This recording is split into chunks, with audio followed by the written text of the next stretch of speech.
बहुओं की आदत रहती है, पड़ोसन के तो खूब पांव पड़े, पड़ोसन की अम्मा के तो खूब चाय भी पिला दे, पर घर की सास के तो 30 त्योहार पे भी पढ़ ले तो बहुत बड़ी बात है, बहुत बड़ी। घर के लोगों की आदत ही ऐसी होती है।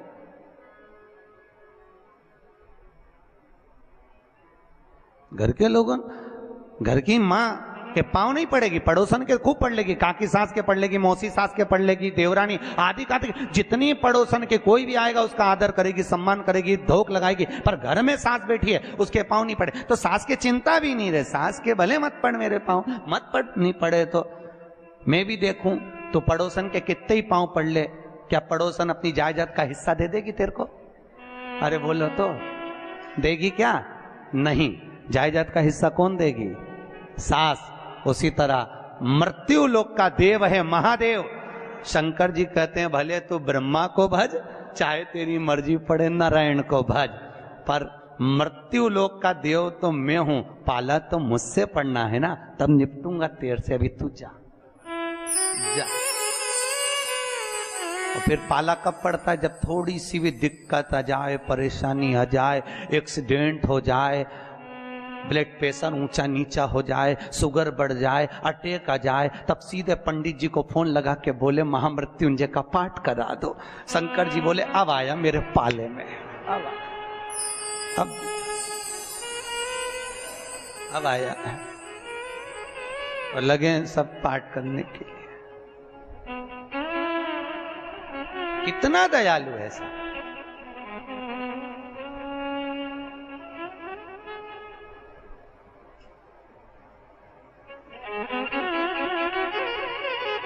भगवान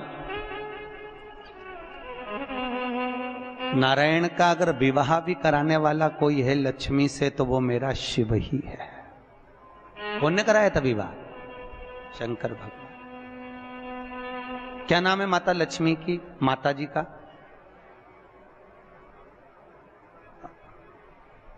अरे यहीं तो कोई ऊपर बोल रहा था गुरुजी हमारे गुलबर्गा में तो खूब कथा होती है, आपको मालूम है गुरुजी?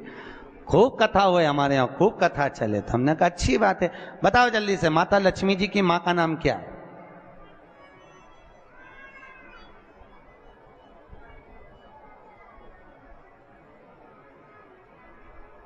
अरे बोलो तो। हर हर महादेव। माता लक्ष्मी की माँ का नाम था ख्याति देवी। क्या नाम था? ख्याति देवी। कितनी लक्ष्मी हुई? अष्टलक्ष्मी। उसमें से नारायण को कितनी लक्ष्मी भी आई? 2 लक्ष्मी। एक माता ख्याति की पुत्री श्री लक्ष्मी और दूसरी समुद्र देवता की बेटी लक्ष्मी महालक्ष्मी। ये 2 लक्ष्मियां भगवान नारायण को भी आई।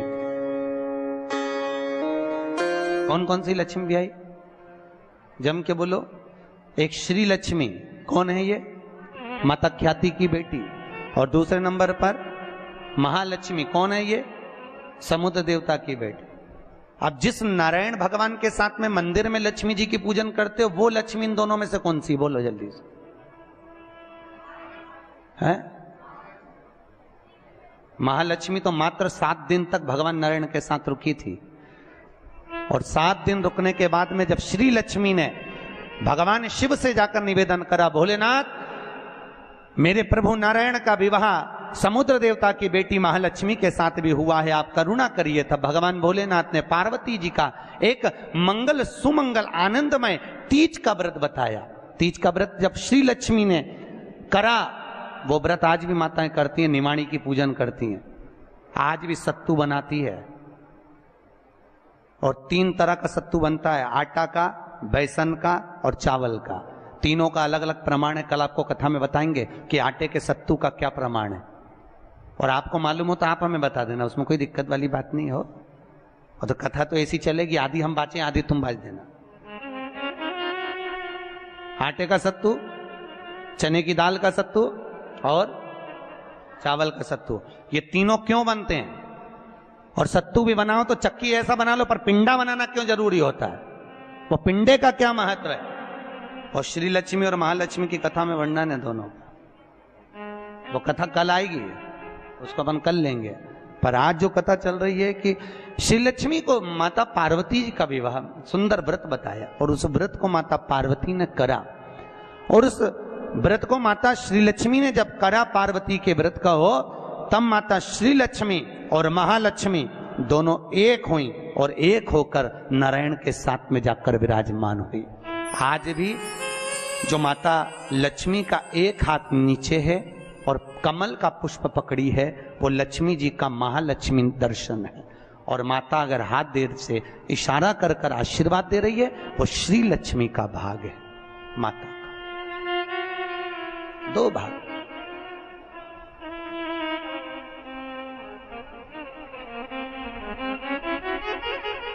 दो भाग में विराज।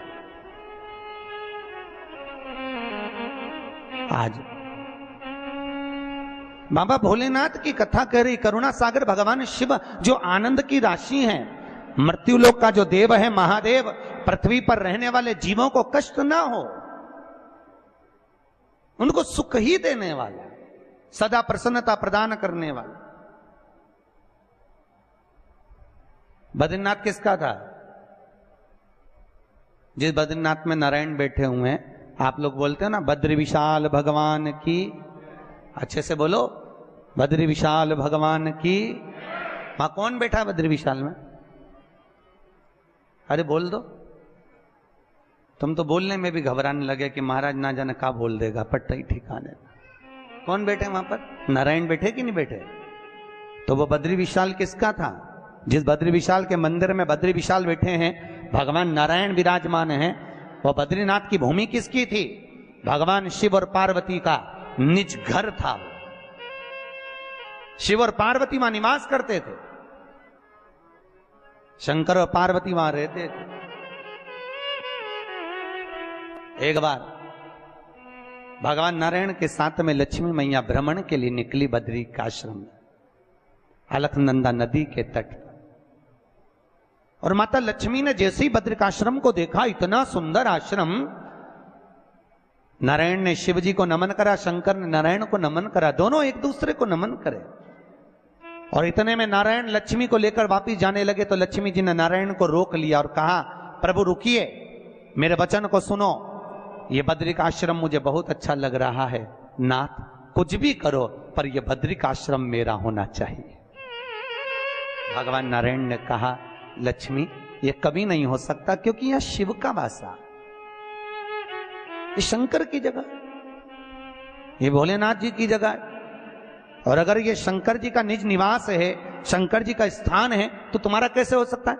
लक्ष्मी जी बोली, प्रभु चाहे कुछ भी हो जाए पर ये बद्रिकाश्रम मेरा होना चाहिए।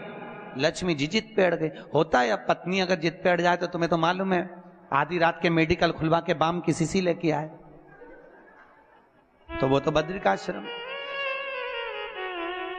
अंतर यही तो है, माँ का सिर दुखे तो कहीं नहीं जाए, पिता का सिर दुखे तो बेटा कहीं नहीं जाए, पर पत्नी का आधी रात के सिर दुख जाए तो दोस्तों को भी फोन लगा के बोले, जरा देख मेडिकल कौन सा खुला, जरा देख, जल्दी जा, जल्दी जा।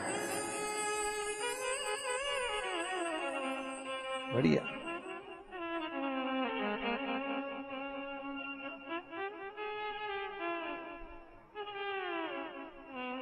अब लक्ष्मी जी जिद पर अड़ गई। भगवान नारायण ने लक्ष्मी को खूब समझाया, क्यों उपद्रव करती है लक्ष्मी, मान जा, वो अपना नहीं है, जो अपना नहीं है वो अपना कैसे हो सकता है? नहीं प्रभु, मुझे तो वो बद्रिकाश्रम भाग गया और मुझे चाहिए, चाहे कुछ भी करो।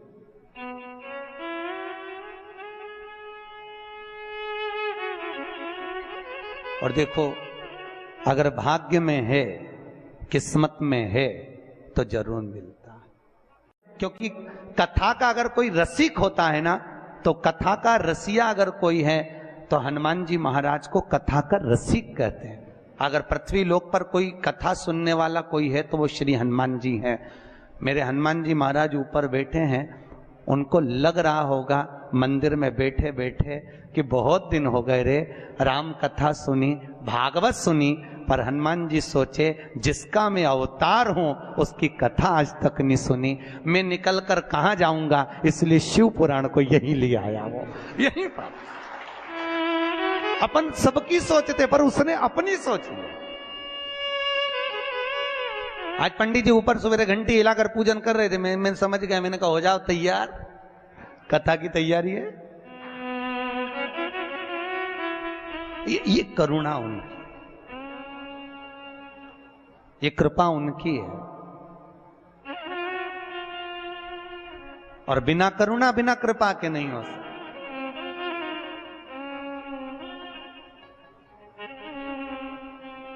ये प्रभु कृपा से। अच्छा, ये व्यासपीठ उधर होती और हनुमान जी का मुंह उधर होता, आपको क्या मालूम था? पर व्यासपीठ यहां, श्रोता वहां, और एकांत में बैठकर, एकांत में बैठ, हम हमेशा कहते हैं कथा कहां बैठकर सुनना चाहिए। कई बार हम कथा में बोले कथा कहां बैठकर सुनना चाहिए।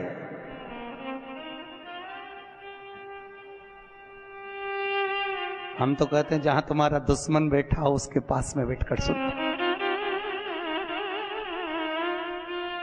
क्यों?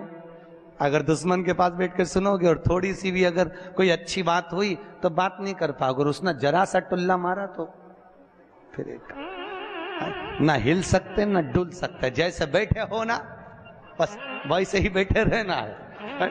हिल नहीं सकते जरा सा भी 3 घंटे तक, और जैसा वो बैठी वैसे की वैसे बैठो। नींद का झपकी भी नहीं आ सकती, क्यों? क्योंकि जरा सा आंख लगी और इस पे पड़ गई, उसने दिया धर के, एक तो हो गई नींद। कथा कर अब लक्ष्मी मैया बोली प्रभु चाहे कुछ भी हो जाए, या बद्रिक आश्रम तो हमारा होना चाहिए। बाबा नारायण ने कहा लक्ष्मी तो क्यों जिद करती है? इतना सुंदर बैकुंठ अपने पास में है, इतना सुंदर अष्ट बैकुंठ अपने पास में है, तू आखिर करेगी क्या? लक्ष्मी जी बोली नहीं, करना और नहीं करने से मतलब नहीं, पर पृथ्वी पर मेरा भी एक धाम होना चाहिए। बनाओ। भगवान नारायण ने कहा जिद पर अड़ गई, क्या करूं? भगवान बोले चिंता मत कर, ये बद्रिकाश्रम तेरा होगा। और भगवान नारायण आज शिव जी के मंदिर के बाहर दरवाजा बंद था, और दरवाजे की चौखट पर नारायण ने बालक का रूप ले लिया, और छोटा सा रूप रखकर नारायण किलकारियां भर भर के रोने लगे, खूब रोए। इतने में अंदर आवाज गई शिव जी के पास में, तो भगवान भोलेनाथ जी तो कुछ नहीं बोले, पर पार्वती जी बोली।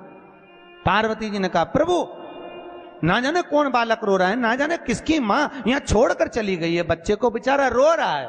बाबा भोलेनाथ जी बोले रोने पर मत जा, यहां बाजू में बैठी रहे। पार्वती जी बोली प्रभु ना जाने किसका बच्चा है, अकेला है, मैं गोदी में ले लूं?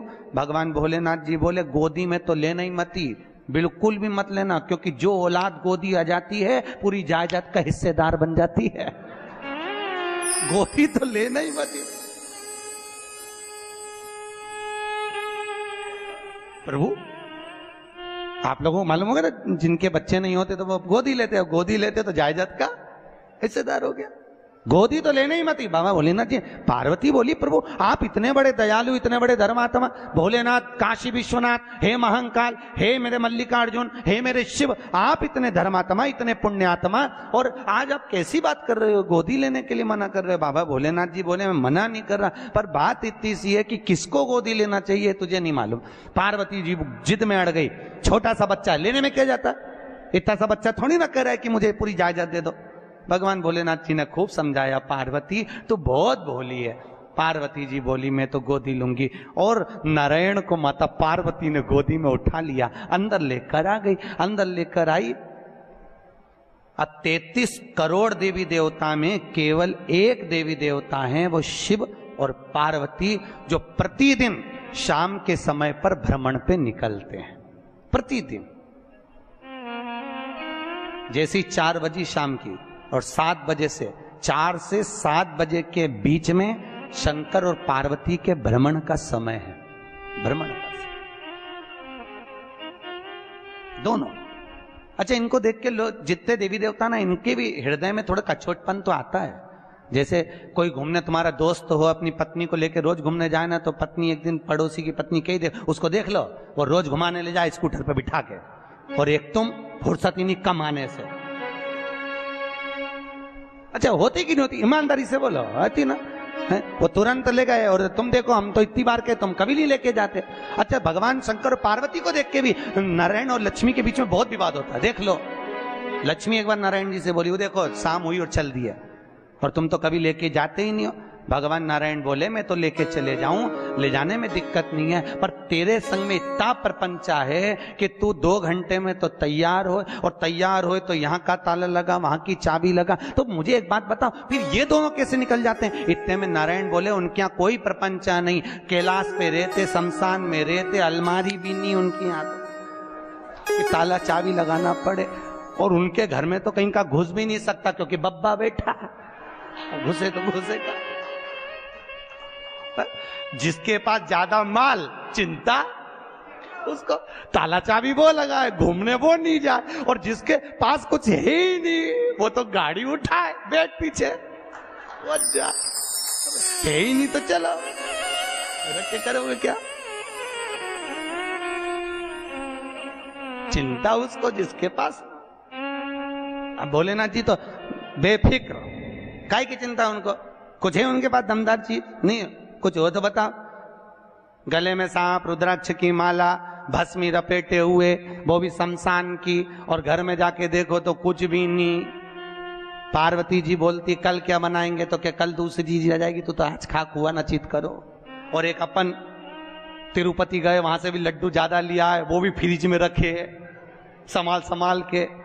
अच्छा, देने का मन भी नहीं कर रहा, इतने लड्डू रखे पर देने का मन नहीं, न सास खा रही न बहू खा रही। आखिरी में जब उसमें घी की बदबू आने लगी, तब जाकर बर्तन वाली को, झाड़ू वाली को दिया। आज के जमाने में झाड़ू वाली, बर्तन वाली इतनी होशियार, तुम्हारे यहां से ले गई, नली में पटक के हिला है, काय को खा रही? देने का मन नहीं करे, अच्छा रखा रहे तो नहीं देता मने। होता है व्यक्ति के जीवन में। सबसे बड़ी बात, सबसे पहली रोटी घर में किसकी बनती है? गाय की। पर गाय के मुंह में जाती है कि सबसे पहले? नहीं, पहले बनेगी, बन के डब्बे पे धरी रहेगी, डब्बे पे से उठी फ्रिज पे पड़ी, फ्रिज पे से उठी अलमारी पे पड़ी, अलमारी पे से उठी ओटला पे पड़ी। शाम के 4 बजे गाय आई, तब उसके मुंह में गई, तब तक रोटी में चींटी पड़ गई, पानी पड़ गया, कल्ली ठट हो गई और रोटी गल गई, बेकार हो गई। उसी तरह हमने अपना जीवन बनाया, बचपन अच्छा था, भगवान को नहीं दिया, जवानी अच्छी थी, भोलेनाथ को नहीं दी, अधेड़ी अच्छी थी, भोलेनाथ को नहीं दी। जब रोटी गल गई, सड़ गई, पूरा बुढ़ापा आ गया, आंख से दिखाई नहीं दे, मुंडा से खाता नहीं बने, कानों से सुनाई नहीं दे, पांवों से चलता नहीं बने, हाथ से कपती बने। अब बच्चों से के मारे सालासर भवन छोड़ दिया, अब कौन छोड़ेगा? अब कौन छोड़ेगा? हे भोले, हे भोले, कौन छोड़ेगा? पूरी गल गई, सड़ गई, क्या मतलब? क्या मतलब? शिव कृपाल।